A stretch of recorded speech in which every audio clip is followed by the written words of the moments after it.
Berhenti bilang Prabowo macan ompong kalau nggak paham apa-apa.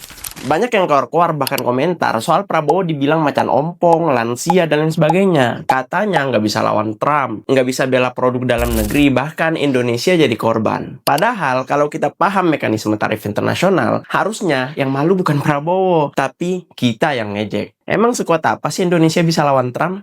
Mari kita bahas.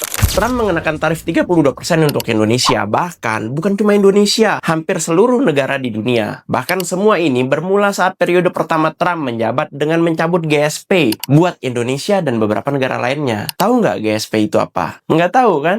GSP itu Generalized System of Preferences, yaitu kebijakan perdagangan sepihak dari negara-negara maju. Yang perlu kamu tahu, Trump memang pakai tarif sebagai senjata politik dan ekonomi. Biar apa? Biar negara-negara itu nego, caper ke dia. Lah, terus Prabowo harus ngapain? Kirim tentara ke Gunung Putih untuk hancurkan Gunung Putih? Bukan. Yang bisa dilakukan dan dilakukan oleh Prabowo adalah negosiasi ulang, diplomasi dagang, dan memang itu yang diinginkan oleh Trump. Biar apa? Biar dia dan Amerika diperhatikan. Yang nggak bisa dilakukan adalah teriak-teriak di TikTok, IG, medsos, dan sebagainya, dan berharap Trump taubat biar masuk surga. Jangan bandingkan kebijakan luar negeri sama main Mobile Legends. Dunia nyata itu ada aturan, ada struktur kekuasaan. Bahkan Cina pun butuh waktu bertahun-tahun untuk lawan tarif Trump lewat WTO. Cina yang kita anggap kuat aja, kemarin akhirnya nego kok ke Trump. Dan faktanya yang lo harus tahu, Amerika punya hak penuh buat ngatur tarif. Sama kayak kita berhak lindungi sawit atau nikel kita. Bahkan untuk lakukan hilirisasi di negara kita. Tapi, kalau semua orang saling ancam, ya bubar itu sistem dagang dunia. Mau Prabowo segalak apa? Selama negara masih tergantung sama ekspor bahan mentah, posisi kita tetap di bawah meja.